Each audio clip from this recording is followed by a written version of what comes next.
Welcome to the Sharkpreneur podcast with Kevin Harrington and Seth Greene. Kevin Harrington is the inventor of the infomercial, one of the original sharks from the hit TV show Shark Tank, and has generated over $5 billion in TV and digital direct response sales.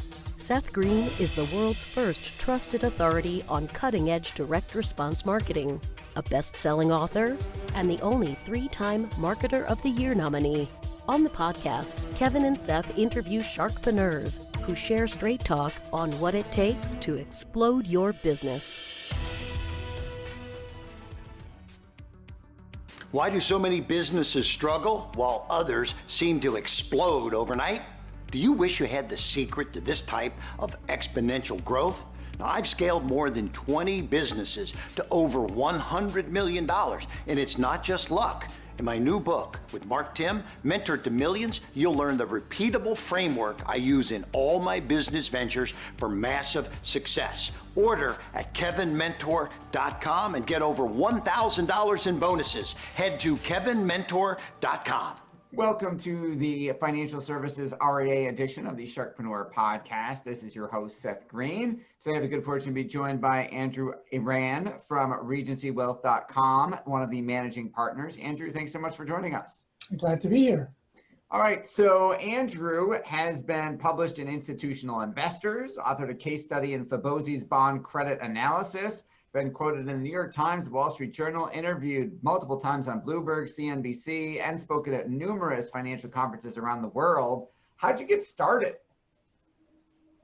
Well, I had an interest in finance since the day I really was in high school. I was the geek walking around with the Wall Street Journal rather than pursuing many sports. But I was always interested in investing and knew I was going to work in the financial world. So got an undergrad in finance and a master's in international business. Worked overseas for a couple of years after going to Chase's training program. Ended up at S&P doing debt ratings, so kind of got redirected to the fixed income side of the fence. And then ended up running credit research for Alliance Capital back in the 90s before becoming a portfolio manager for international credit in the 2000s. And switched careers in 2008. After 25 years on Wall Street, was kind of antsy, looking for another change of pace, closer to the family, and teamed up with a one-man operation who was a financial advisor, and figured it was a good time to utilize my CFA and investment background. And that was August of 2008. We started working together in December of 2008. So couldn't not have been better time in terms of trying to figure out what to do and how to do it on behalf of people. Yes, I left the Fortune 500 financial services company and hung up my own shingle and started our two companies back in October of 2007. Yeah. So also right before the subprime bubble burst, a very interesting time. So tell us a little bit about Regency Wealth and what you're doing now. Sure. So we rebranded that one-man shop when we became 50-50 partners. Spent a couple of years with LPL as quasi-independent, and then moved to fully independent RIA at the end of 2010. And in that process, we picked the brain of a friend who was an RIA solo practitioner and ended up combining our forces. So 2 became 3. We hoped that 2 + 1 would equal 4, and it worked pretty well. So when we started, Mark and I had 25 million under management. When we merged, the 3 of us had 75, and now we have somewhere around 335 million on behalf of 210 households. Okay, congratulations on both the joining forces and the growth over the years. What do you think sets Regency Wealth apart? It's really our team focus. So most of our competitors are siloed. That is, an advisor goes and finds a client, and it's his client, and he gets paid based on whether the client grows or stays with him. We decided early on that it was going to be our clients. Nobody owned a book, if you will. We all shared responsibility and focus for all of our clients. And so every meeting we have with a client, we have at least 2 of the 4 partners involved, so that we can not only understand their situation, but deliver excellent service, even if, like the primary person is out of town or on vacation. That makes a lot of sense. I like that you're sharing responsibility so that, again, if somebody calls and someone's out, someone else isn't starting over when they answer the phone or take a meeting. How have you grown from the 75 to from where you started to the 300 plus you're at now? It's really, almost all of it has been word of mouth, delivering good service for clients. I think underlying that is our commitment, as you know, RIAs are fiduciaries, but our commitment to make sure that we're using the best in-class products, but also matching the risk of the individual household or nonprofit or small institution, to what they can tolerate, right? If markets go against us, because no one has a crystal ball, we don't know what's going to happen next week or next month. But if you're carefully aligned, and that was maybe the major lesson of 08 and 09, that painful 15-month period, is that the tendency is for people to bail out just as bargains are being created, right? And to want to add to risk at the top of the market because they feel the momentum, they run into friends who are bragging about they bought XYZ IPO and it's doing so well. So it's important for us to make sure that people are taking the right level of risk, not too much, not too little, given their resources and their expectations. So it's very planning focused. And if we have that match, then we can hold their hands during tough times like in March or 2013 or 2011 or 08 and 09. Now, we're recording this during the height of the COVID pandemic. I'm not going to ask you, obviously, for investment advice on air. However, what are you telling your clients who are concerned about the election, who are concerned about the market environment now, saying the market's too high? I mean, how are you advising them in that department? On a general basis, no specifics. On a general basis. When COVID hit, clearly it was out of left field, and we went from zero expectations of a recession to 100% expectations of not only a recession, but a global one and a deep one. So the question that we and everyone was trying to figure out, and still are to some extent, is how do we come out of this, right? How shallow is it, or how lengthy is it? And a lot of that is still unknown because it's virus dependent. We're heartened that there seems to be a vaccine, underway and probably in record time, but who knows how quickly it can be safely dispersed. So this is going to be with us for another 6 to 12, hopefully no longer, but again, who knows for sure. So what did we do, and then what are we doing is basically hedge our bets. So we bought some products that allowed us to participate in a rebound, but importantly limited the downside, fairly new product. We also have some gold in portfolio, not a big amount, we're not gold bugs, but it does well in times of uncertainty, and if inflation ever comes back, it'll do well then. And importantly, we did move the dial down of risk to what we consider a below neutral standpoint, and we're still there. We're glad that the markets came back. We saw the NASDAQ and the tech side really almost get to bubble-like proportions, but certainly steamy.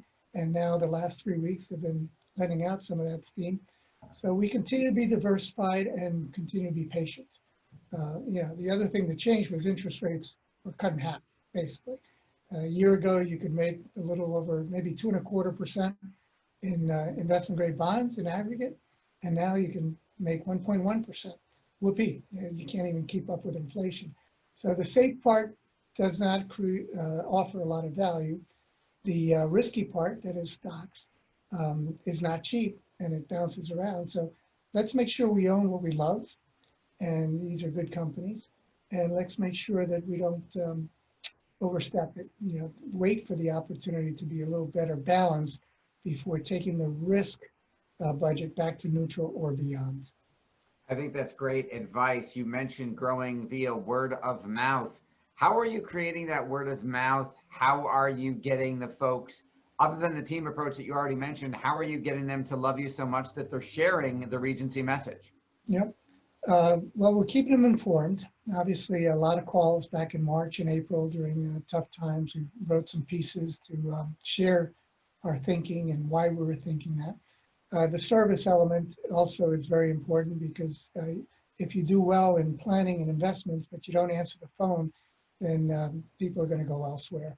And I think it's that excellent service and that regular communication that makes people comfortable, helps them sleep at night, and then to share that story with others. The other way we do it is we create brand awareness by making sure we're involved in the community, individually, but also collectively. So there hardly is a charity event in our general community that we're not involved with as a sponsor. And so that gets the brand out there, but it also dovetails. One of the things we want to do, other than help people meet their financial goals, we make sure they're as generous as they can afford to be. And at the end of the day, it's their money. They're going to decide how much to give. We want to give them the opportunity and sometimes introduce them to an opportunity so that they can bless their local communities and give where they're living and then see the fruits of that rather than wait till they die and then maybe leave it to a charity and not know who's running the charity or how effective the charity is. So it all comes together, right? We're involved in the community.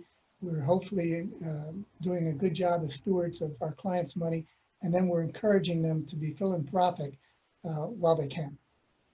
That makes a lot of sense. You talked about the client service aspect in the phone calls. How often are you touching your clients, and what media and what ways, what forms are you using to touch them? Yeah, so obviously in the COVID times, it's through Zoom and phone calls rather than in person. Although we also occasionally meet people, in their backyards, on their deck. We have a courtyard in our building here, so that's available as well. But it's, technology is a great thing, right? It can offer us venues like we're enjoying today, but it can also make sure that we can text, email, and offer the phone calls. And if people want to talk, by all means, there's no bad questions, no dumb questions. Unspoken questions create uncertainty. So we want to know what people are thinking. And along those lines, we figured, we're doing a lot less entertaining because we can't do much of it. So we reached out to our clients and asked them, what is your favorite charity? Top 3 charities in response are going to get a gift from us on behalf of you. And then beyond that, we're now, when we send clients a birthday card, we're also alerting them that we've given us a modest gift on their behalf to their favorite charity. I like that. That's a really smart idea to get involved in something that's emotionally close to their heart, a cause they support. Now, you've achieved an immense amount of success, especially media recognition.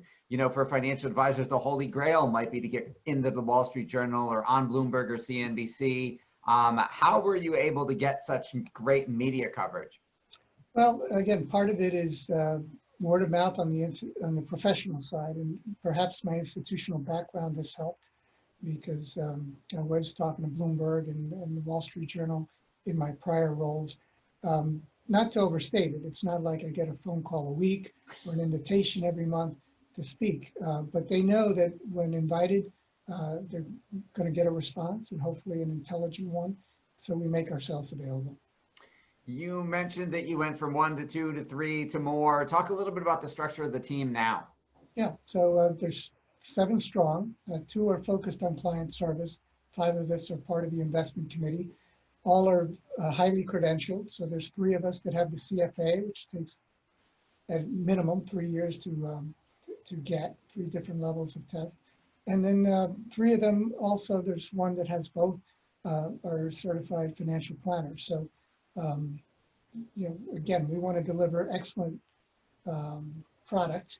And for that, we have to know what we're talking about. And part of that is learning. And we continue to learn.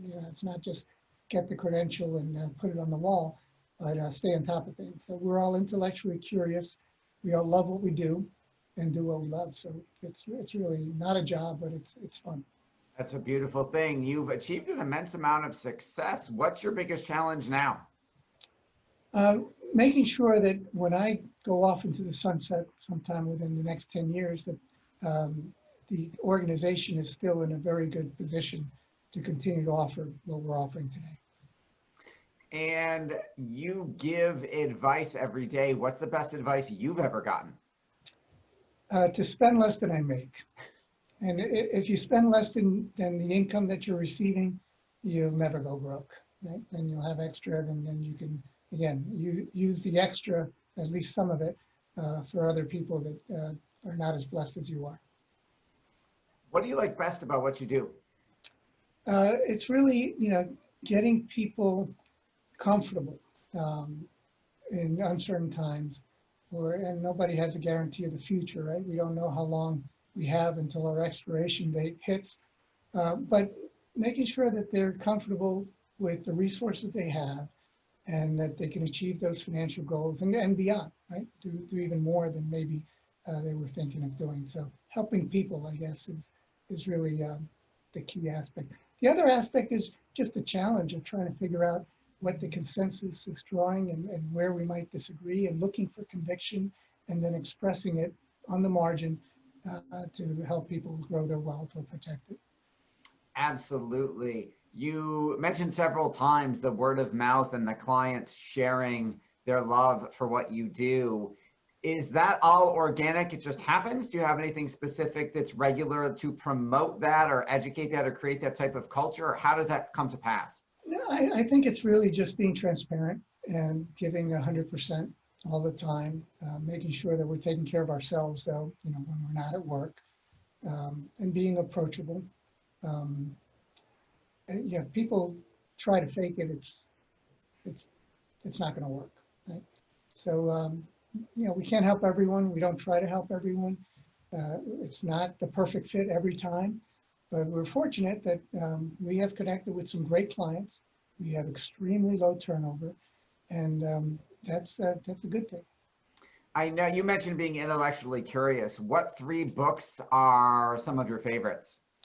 Boy, that's a tough one. I think the Bible, because it has wisdom that goes through the ages. If you ever have at a loss of reading something, go to the Book of Proverbs and read a little bit of that every day. So that's one. From an investment standpoint, there's so many out there. From our business and planning, Ron Blue did something called Splitting Heirs that made our family think. It's the whole concept of, if you had inherited a lot of money when you were 18, would that have derailed you or helped you? And so I thought that was a key question for us to ponder as a family. It's one that I share with a lot of our clients who have young children. How do you plan for their future, help them make life a little easier, perhaps, but not easy, and then protect them from being in a bad place, getting too much money too soon. So that's a worthwhile read. At least those 2 come to mind. And how do you maintain that intellectual curiosity as a team? Talk a little bit about how you build the camaraderie among the team, how you're developing the team. I know you've got to focus on personal development. Can you share a little bit about that? Yeah, so we all belong to a local, pretty well-regarded planning group, estate planning group. So we get to hear, lawyers talk about estate planning, investors talking about their investment views. We have an investment committee every week, and every week there's a different focus. Might be large cap growth, maybe one week, and small cap another, or international another, or what to do in fixed income, et cetera. So we're always reviewing our convictions, if you will, and making sure that we have the best solution, at least collectively. And then it's a matter of kind of pushing each other and challenging each other in a diplomatic way. But there's a risk if you're too nice, if somebody recommends something and you adopt it without running it through the mill, if you will, then it may lead to a mistake. So small shop, highly collaborative, again, great backgrounds. We all get along. So it's important that as we build a team, we build people with similar mindsets, similar values, so that we can keep this going. You talked about your commitment to your clients' charitable efforts and helping facilitate that. Yeah. I know that you're active personally as well. Can you talk a little bit about the boards that you're serving on and the causes that you're supporting yourself? Yeah, so, and again, each of the partners have active roles, and they sit on several boards. We collectively as a team, and there's a webpage within our site, we support over 200 charities. So boards, I just came off a board for Star of Hope in Patterson that helps inner city churches deliver resources to those in need. And that was a great 9 years of collaboration there. Involved with Street to Street, which is involved in the New York metro area and also in Patterson, helping inner city youth with good messages, right? To keep them healthy. They play basketball, but that's the honey. Once they're involved in the program, they take an interest in their grades, they take an interest in their future education, and safety, and personal issues.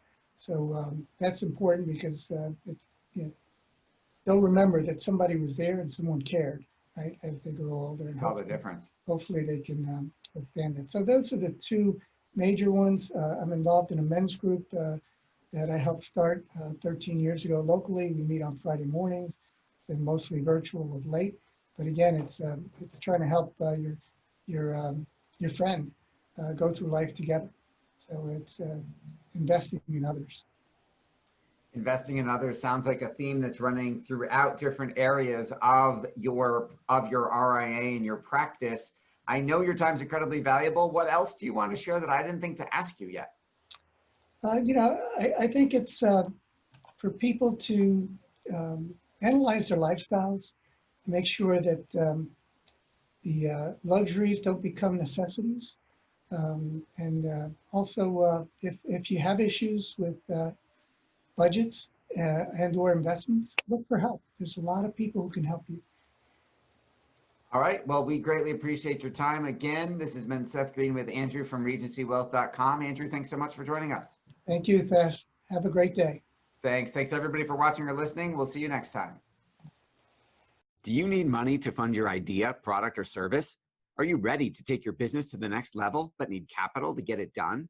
Kevin Harrington has heard more than 50,000 pitches and knows how to help you make the perfect pitch to get the funding for your entrepreneurial dream.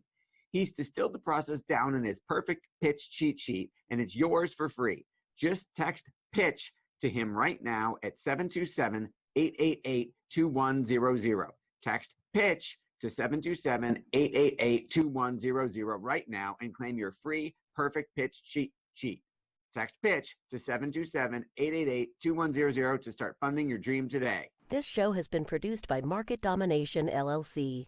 To discover how you can have your own show completely done for you and turn it into a real published book and become the authority in your marketplace, go to www.marketdominationllc.com/podcast offer.